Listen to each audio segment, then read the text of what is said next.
Much will not be seen this week so that we may present The Jerry Lewis Show. Stay tuned.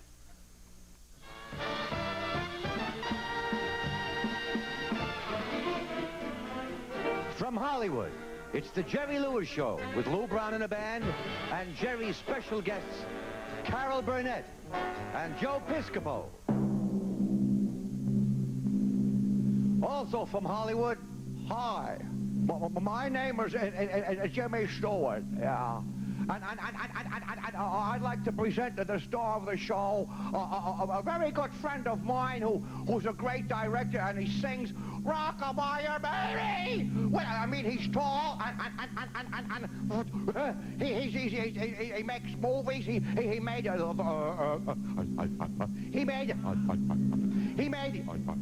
Nutty Professor. He's well. You know something? Will you get on with it? Jerry Lewis!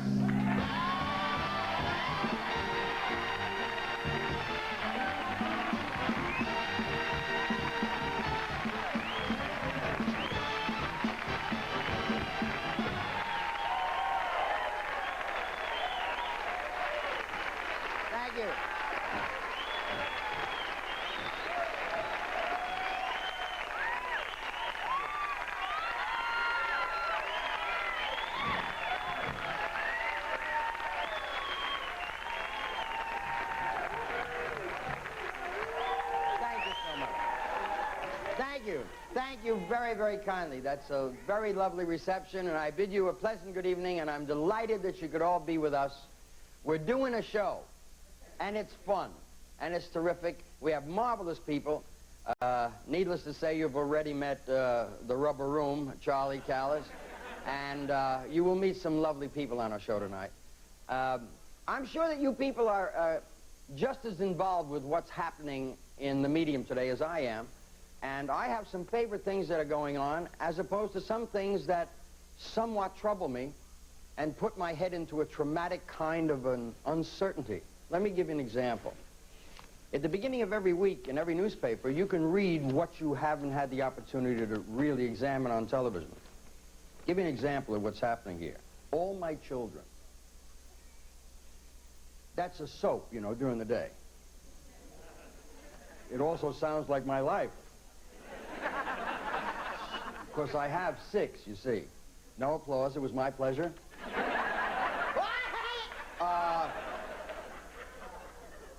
All My Children. Alfred failed to keep Tad from meeting Hillary, who rejected Tad's advances. Liza threw Sam's apartment keys in his face when he admitted that he cares for her but doesn't love her. Zach, mind you, a chum of Donna's from her street-walking days, was hired as Phoebe's chauffeur. Aha! Cliff was arrested for withholding evidence in Chris's assault case. Linda told the Fuzz that she lied to Cliff about the incident so Cliff would doctor Chris's wounds. Now, you just can't treat that lightly. I've had 4 Tylenol since reading what's happening with Chris, who is really doctoring him. I mean, that's malpractice. Is that true? Do they care anymore, folks? Let's hear it. No! And I say get him. Listen to this. Search for tomorrow. Warren lost his shirt in a horse race.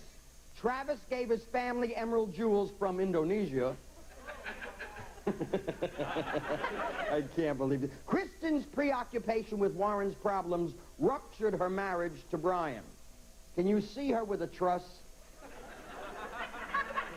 Hogan, who suspects that Jack is the Henderson rapist, had Phil tailed. And you want me to live a normal life? Who watches these shows I'm talking about? You, ma'am, right there, would you mind standing up at the microphone there? I would like to really know how this affects your life. Would you mind? It doesn't really affect my life at all. Would you sit down, please? What the hell are you butting in for?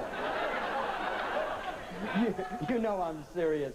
We have a a terrific show for you. We'll be back in just a minute with some super people, namely Joe Piscopo, Carol Burnett. Hang in there. We'll be back.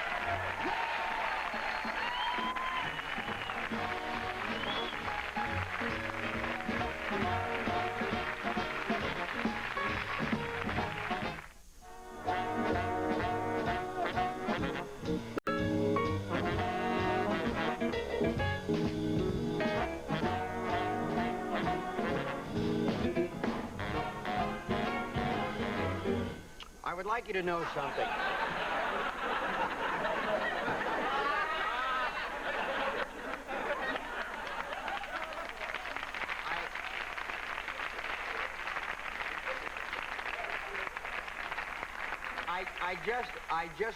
I just want to do this out of the goodness of my heart. You see, performers in our business are consistently badgered by a variety of companies throughout the world to sponsor their products or, as it were, to endorse their products. I am so gung-ho on one product that I first must at least hope that you trust my integrity. I am not being paid for the following announcement. It is something I believe, and as God is my judge, it is the truth. I have used Crest for 25 years.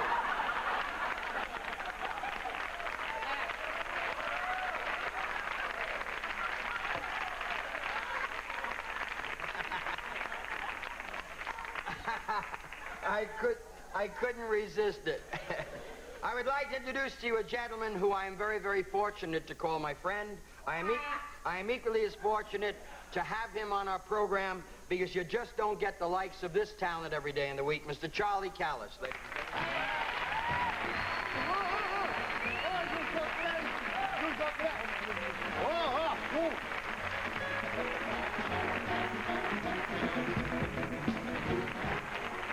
Charlie.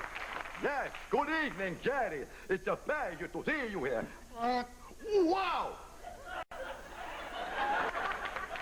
Co-host, right? Do you know that we have no more heroes in the world? Do you know that one of the big heroes to me in the world? Yes. I know this may sound strange, but one of the really big heroes to me has always been Cochise.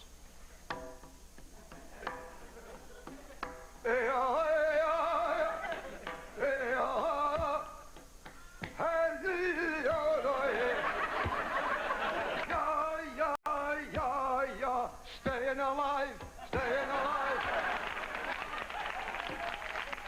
I love Cochise, but they always so fun.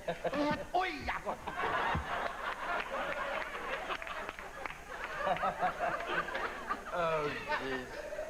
Okay, you want to see the two of us backstage in the dressing room. Oh. That's what you got to see. Charlie. Yes, sir. Tell me, in all of the films that you've seen, what would you consider your favorite performer? My favorite performer? Yeah, favorite actor that affected your life in one way or another. Well, I would say, there's many of us. Cary Grant. Oh, I love Cary Grant. Marvelous. You do? Yes, I do. I love the way he moved all the Yes, time. I love you. Do you know that Don't I you never dare. realized No, wait. that over the years... Hey! And there's also...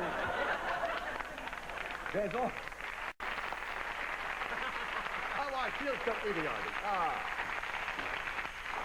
You're unreal, Charlie. I wouldn't have you any other way. Thank you, Joe. Ladies and gentlemen, our first guest for this evening is a very, very special lady. She is a lady who has done more for our world, particularly in troubled times.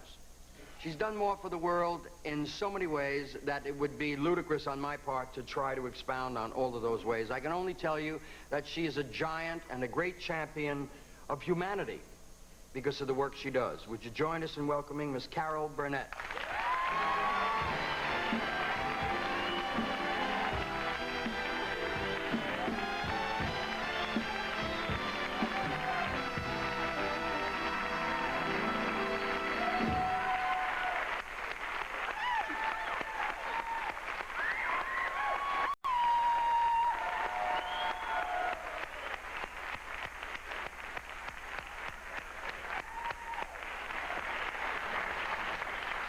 Okay. Yes? You're here.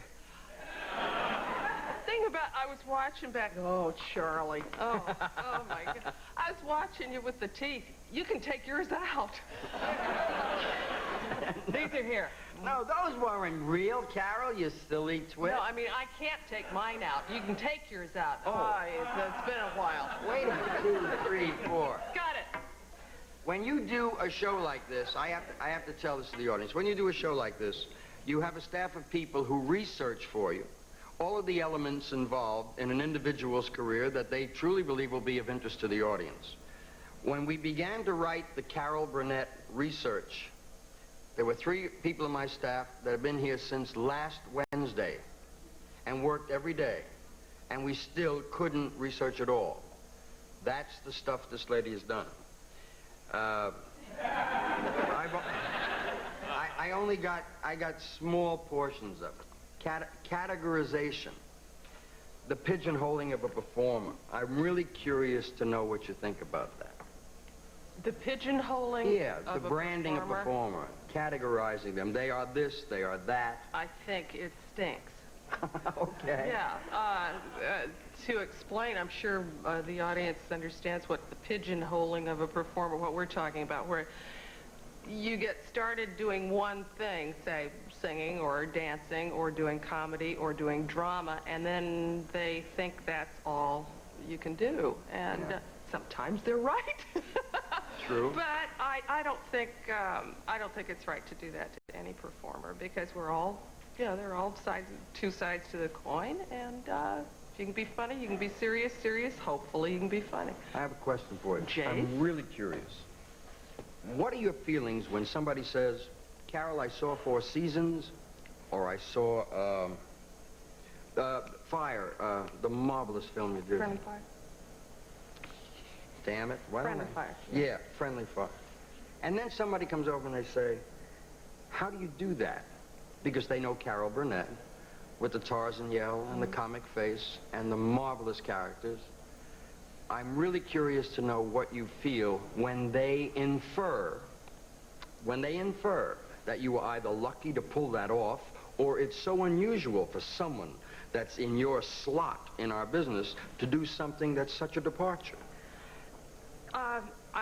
It doesn't really bother me, because I think that's the way we're taught to think about things like that in this particular country. I appreciate the British attitude, because over there it seems that people can do all kinds of things and nobody thinks anything about it. I think it's what we're raised on, that somebody just does that in comedy and drama. But it doesn't bother me. It really doesn't. It bothers me. It does. Yes, it bothers me simply because we do the kind of insanity that people think, and we perform to make them think that it's off the top of our heads, it's spontaneous, it's insanity because it's just cuckoo birds and flaky and so on. I would love the audience to know that we can do dramatically touching things because what we draw our insanity from. We draw it from sad moments in our life.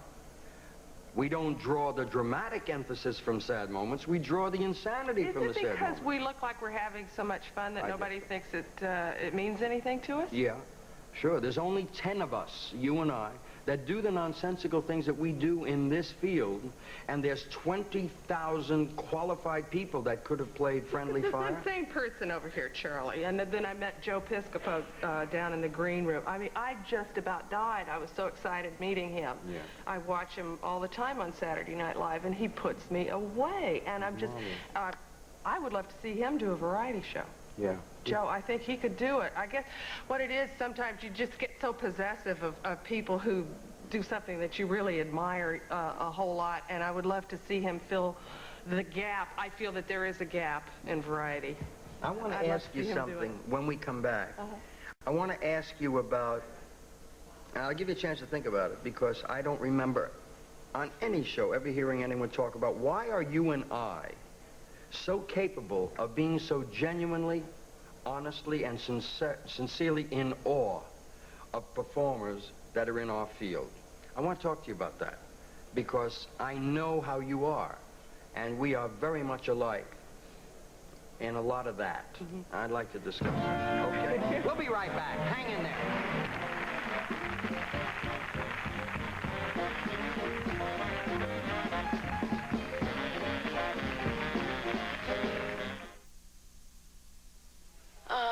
47 apricot souffles in one evening. I think that's a world's record. It was all for one gentleman, too. Did you know that?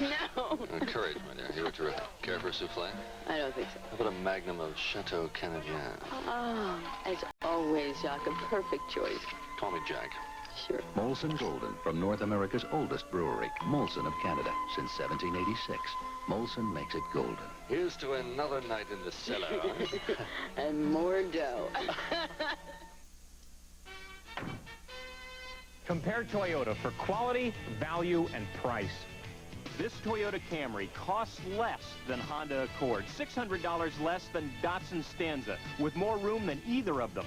Toyota Corolla, redesigned for '84 with a choice of front or rear-wheel drive.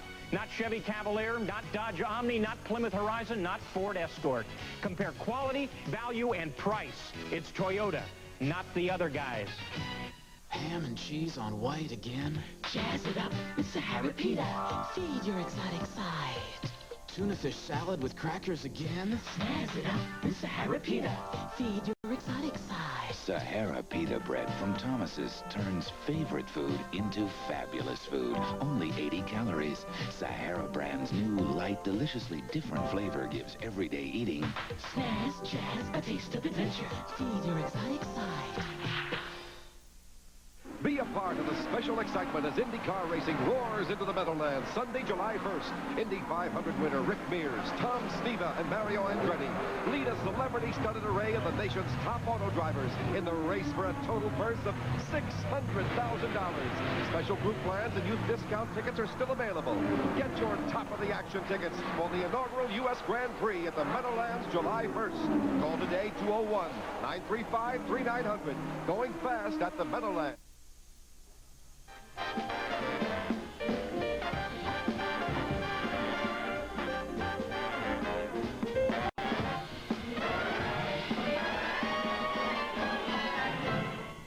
Can you imagine what the fan feels like if we indeed are in such awe of our contemporaries, our colleagues? Do you understand why that is? Why we feel that way? No. Okay. Is it? And the only reason that I pose the question to you, it's not on cards. I pose the question to you, Carol, because I don't know of another performer, and I said this to you while we were away, I don't know of another performer that exudes the kind of love from an audience.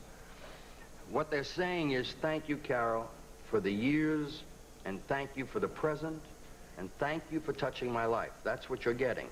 There are not a lot of performers that get the kind of adulation and love and respect that you do. And you've earned it.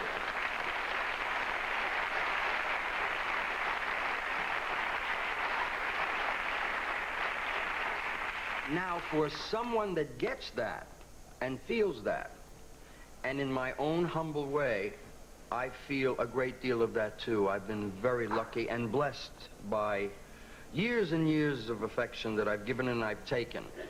I know why James Cagney walks across the room and I go into trauma and my hands get wet. Because James Cagney, I grew up, I went to the movies and saw him, and he yells, "Hi, Jer." What? I can't deal with that. It's just staggering to me. For me, there is not only talent that's important when I admire somebody and want to meet them and like them, and not only that I might be in awe of, but I also am attracted to, I guess, a vulnerability that I want to know that person. I see that in people I admire. Sometimes some of the ones might not be as versatile as somebody else who's up there and has studied and can do it by rote, and they're wonderful. And then there's something, I don't know, I always call it the X quality, by that the unknown quality that separates those people from me.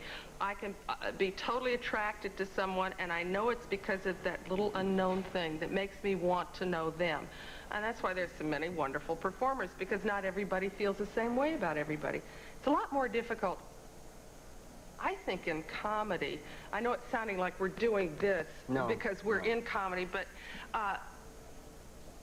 if you see a play or a movie where someone is sick or the dog dies or whatever, and you're sitting next to somebody, chances are there will be a similar feeling that you get. I mean, somebody may be dissolved into tears, but another person might get a lump in the throat sitting next to you. But comedy, it can be absolutely hysterical to the person sitting next to you, the same joke, and then you look at them and say, what's so funny? It is just, it's so personal to you. And so usually what attracts me about people are, I would like to know them. There's something inside that just appeals to me, or it doesn't. I don't know, it's so personal. What makes you laugh, Carol?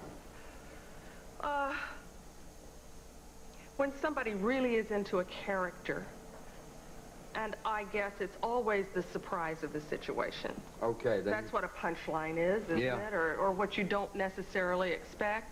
Although, see, there's always an exception. Sometimes you laugh at what you are expecting. You can't wait. It's the old thing when I was a little girl listening to Fibber McGee and he'd open the closet door. You knew what was coming and you waited for it. So, You know what that was? Stan Laurel, who we loved and who was such a good friend of mine, taught me something that I'll never forget. He said, tell an audience you're going to do something, then do it. But for God's sakes, let them know you've done it. Okay? It was a brilliant philosophy, and he did that. And I learned from that. And I'm sure that you had to learn those kinds of visual, not verbal, but visual things from Tim. Tim Conway, for me, would put me away. I mean, I laugh at all qualified comic people. But on your show, when Tim and Harvey Korman did the dentists... Oh, yeah. And I wasn't in the country. And everyone, knowing how I loved your show and loved Tim, told me about the sketch with Harvey and Tim. Then I got a copy of it. That sketch originally was 4 minutes long when they read it. And Conway, always on our show, we did two shows. One we called Dress Rehearsal at 4:30 in the afternoon, which was in front of an audience, and then we would do what we call the air show at 7. And so he would always do pretty much what was on the ink, on the paper, in the dress rehearsal, and we would get that, we would tape that, and then he would say, can I go for it on air? And usually we would run the air show, because I think his goal in life not only is to die without ever having made an enemy, but to drive Harvey crazy. Also, those two goals, you know. He would come up with the darndest stuff, and we would go way over in the show, minutes over. The dentist sketch, I think, must have run a good 16 minutes. Oh, and originally it was 4 minutes long, because he came up with the whole shtick about hitting himself in the leg with the Novocaine, and his, and his leg would collapse, and his arm, he was unbelievable. Do you know why I know how great he was? You want me to tell you how I knew? I have a feeling you're going to. Because I was jealous. Oh, really? I felt envy that I didn't have. Oh, Jerry, that I to do. could have worked with you. Why didn't you ever call me? No problem. Don't be jealous. No. I know that. I know when I feel that, I'm looking at excellence. We'll be back in just a moment. Please hang in there. We got lovely people here.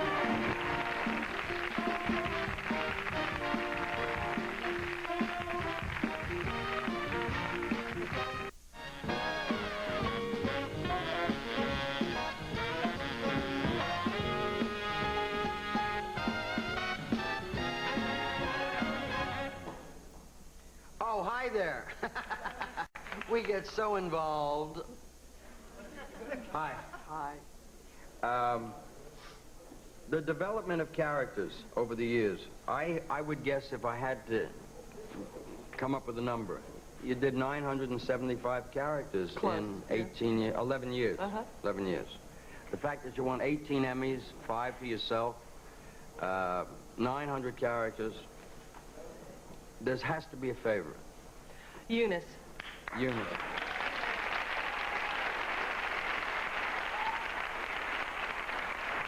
I gotta ask you why. Well, she's more real to me than all of them. She kind of developed out of, it was just one sketch that had been written, and then I just loved doing it so much that we continued doing her for about 4 years. But she became more three-dimensional than the rest. I understood her pain, I understood her problems, and we started delving really into those situations. One time, Maggie Smith was a guest on our show, and Harvey and Vicki and I were doing one where Maggie was a school teacher of our little monster children, and we went in, and Eunice at one point was saying, I never should have had boys. I was meant to have girls and dress them up, and I woke up and I had this awful little boy, this monster whom I hate and I can't stand him. You know, she went absolutely crazy. Then, during this, during, thank you, the rehearsal, Harvey, we decided let's do it a whole other way, and we did it for real, and it was devastating when he started talking about how it was to raise those kids and how difficult it was to learn to do that with Eunice and Mama and so forth.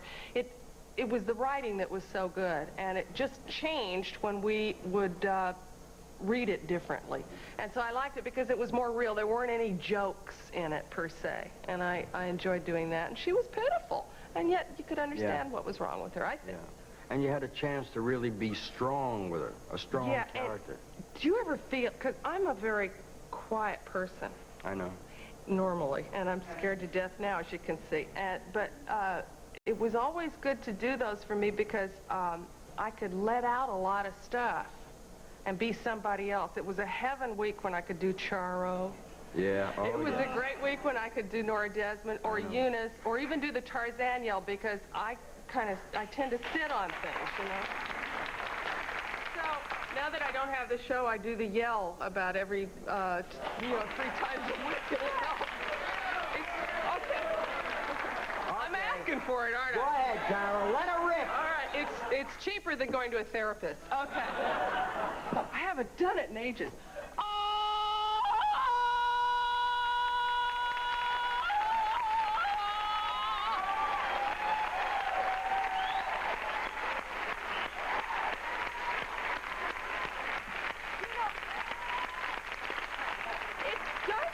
Good. It really does. Y'all should always do that. It's great for getting a cab, I'll tell you that. Okay, we want you to meet the gentleman that our lovely Carol alluded to a moment ago. Oh, yeah. Very, very bright young man that I had the extreme good fortune to work with in New York on Saturday Night Live. And he's a wonderful, new, bright performer that I think will be around for a long time. Please join me in welcoming Mr. Joe Piscopo.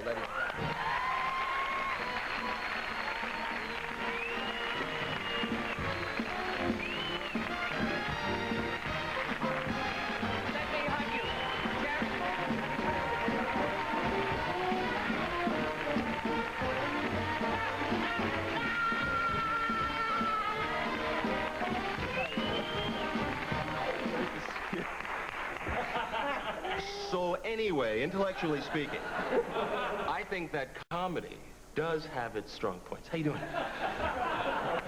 I'm sorry. Every time I see him, it's like, You're making a career as a road company. Do you understand that? Do you realize that? I'm so excited to be here. This is great. With you and Cal Burnett and Charlie Callas, and it's fun. How are you? I'm terrific. Good. We're delighted to have you on the show. Oh, stop. I love the impressions you do.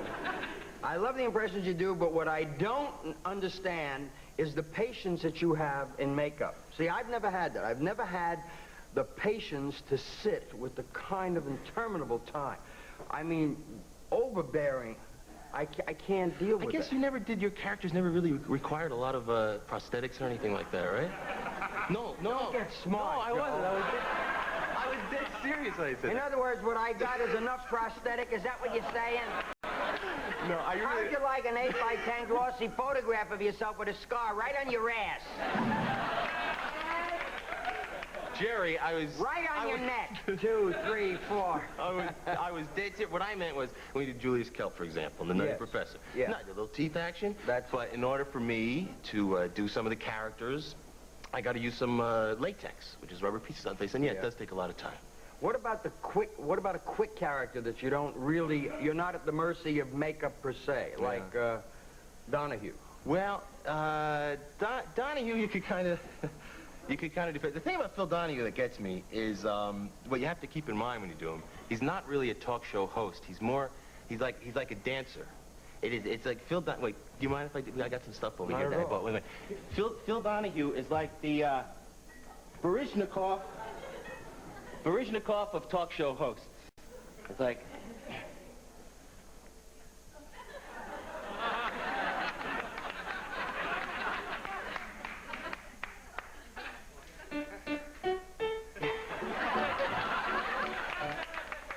Transsexuals.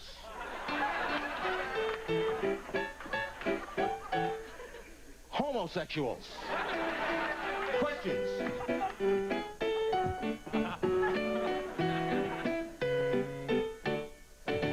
Good night, everybody. Thank you.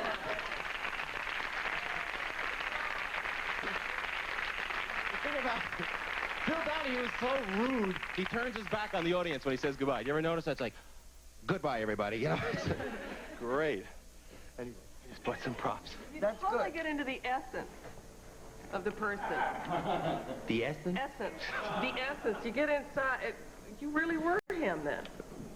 No, it was just a quick impression. Honest to God. No, I know what Carol's saying. In other words, it's not only the makeup per se that you're right. could be tedium. I get so. You do get into it. Well, you know, it's a real compliment coming from you because, boy, I just think you are just terrific. And you really, I don't know what it is. I guess... I told her all the good stuff about her. Let's talk over here. No. Wait a minute. Are you busy, Joe? What are you doing later? That's right. Okay, stay right there, Joe. Carol, stay there. We'll be back in just a moment after these words from a couple of people.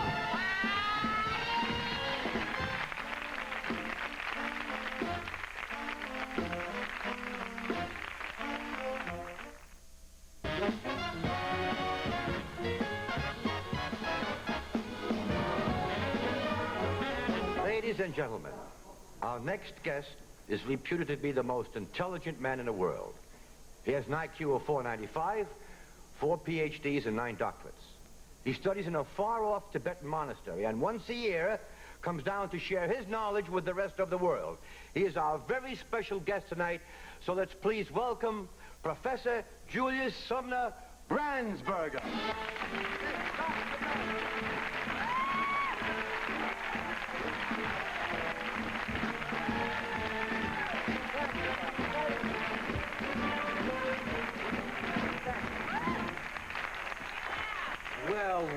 Well. It certainly is an honor to have you here, Professor. Actually, honor is only another name for rain and fish. I see. Well, what other words of wisdom can you share with us? Voible. Voible? It means you should look out for falling aeroplane parts. I didn't know that. Oh, everyone knows that. What do? Just sit there and let engines and wings and things fall on you, you stupid twit? No, but I didn't know there was a word for that.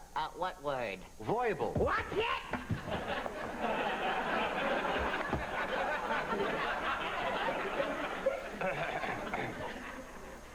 Don't ever say that unless you mean it. You see, you could cause a panic. It's like a false alarm. Oh, I see. Have you come up with any other new discoveries? Yes, I've discovered a new way to make babies. Oh, how exciting. Well, not as exciting as the old way. Wow. The old way? Yes, the old way was pretty thrilling. Yes, watching that good old stork come flying in and not knowing whether he was going to drop the baby in the middle of a street or a ballpark, it really kept one on the edge of their seat. I see, but, Professor, the stork doesn't bring babies. Right. Not anymore. Not since I invented the Bransburg method of making little tykes. Oh, well, could you tell me, please, or our audience, how the Bransburg method works? Yes, well, first you have to get a girl. Well, naturally. That would be best, but they usually have clothes on. Oh, go on. This is really the toughest part. They're very hard to catch. Very hard. I tried everything. Yes. Setting traps, tracking them with dogs. I even tried various mating calls, like this one. Whee-hoo, whee-hoo, whee-hoo.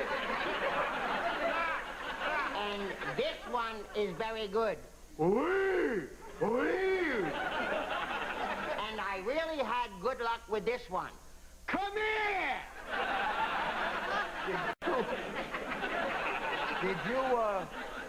Did you get a girl with that one? No, but I got an absolutely stunning moose. How did you finally get a girl? I hid in the bushes and made a noise like Neiman Marcus. So, in other words, you bagged a girl. All right. Now, what's this new way of making babies? Well, the first thing you have to do is talk nice to her. Why? So she'll take her clothes off. Well, Professor, are you sure we can talk about this? Why shouldn't we? Well, it's starting to sound like the old way of making babies. You mean with the stork? No, I mean, the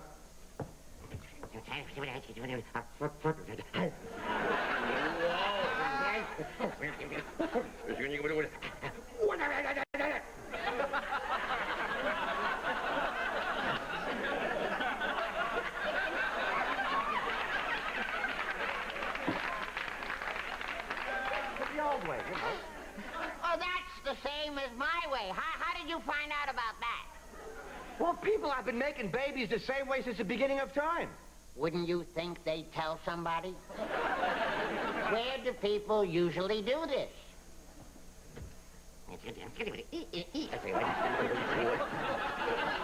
Wow! Not now! Wacko! Right?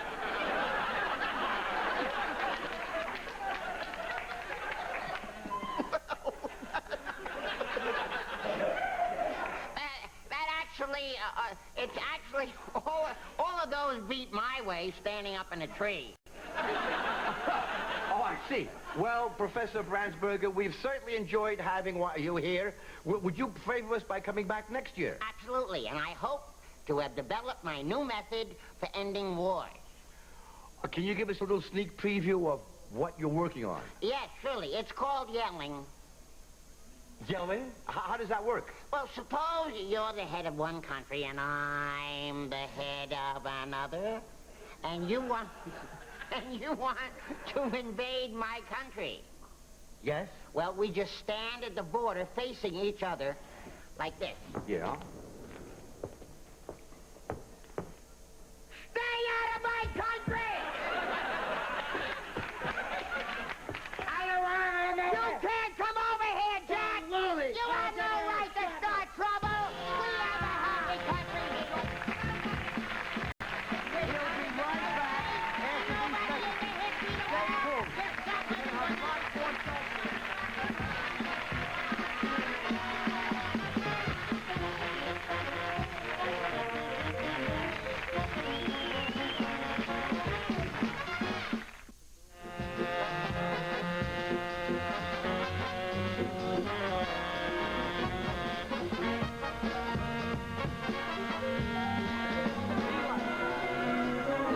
Such a thrill seeing you do It would be marvelous that we could really prevent wars just standing there yelling, "What's bothering you, Eddie?" That's fun. I haven't done the character, interestingly, in, well, I didn't do it on Saturday Night Live with you. I think I did it in a gala in France 2 or 3 years ago. That was, I think, the last time, yeah. It's what a kick seeing you do it in person. That was great. Yes,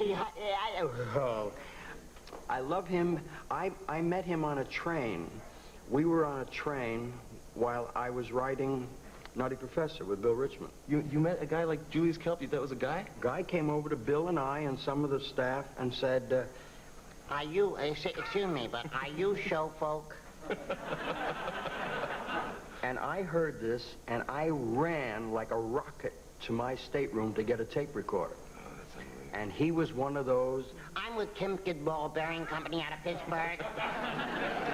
and I'm letting him talk, and I'm buying him drinks, and for 5 hours I got 4 or 5 cassettes of, Actually, I had him, and it was magic because I knew that Kelp had to be a voice, and Bill and I didn't know what to do. As a matter of fact, we were on my boat after that trip, now trying to find Julius's last name, and my engines got caught up in Kelp.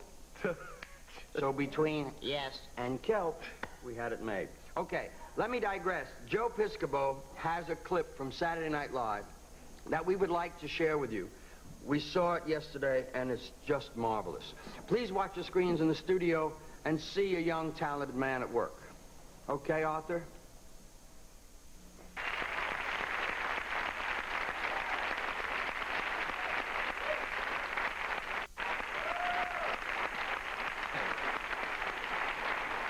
That's a hell of a tribute. Thank you. That was to you. It was wonderful, Joe. Do Sinatra for us. Well, I mean, the thing I admire most about Frank Sinatra is we were talking to Jerry before was the way he could hold a note for so long and the way he can do things with the note. He does it on Old Man River on that song where he goes, see if I can do this. He goes, tote that barge, lift that bell. You get a little drunk and you land in jail.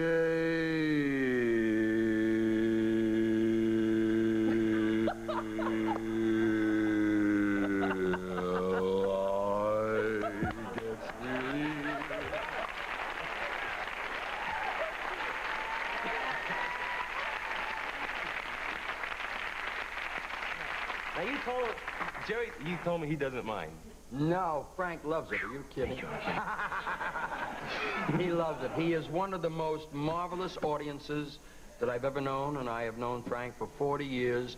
He will sit and watch his colleagues, the kind of people that Carol and I were talking about, with reverence. Wow. He is just such a mush. I don't think he wants people to know he is. He's really a pussycat mush. But he has the kind of regard for people that do their work, and I think that the thing that he loves best are confident performers. And I think those of us who are sticklers for perfection are like that, and there's nothing wrong with that. As long as you do your work good, he'll love you. Hey, by the way, everybody at the show sends their best. They will miss you.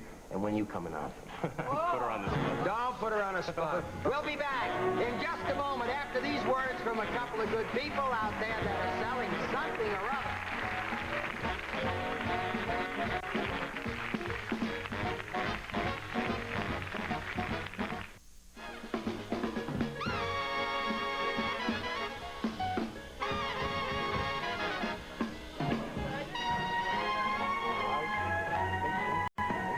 I tell you, ladies and gentlemen, something. You can never do a show like this without a fine orchestra, and a gentleman who's been with me for 34 years, Mr. Lou Brown, is always there. Lou.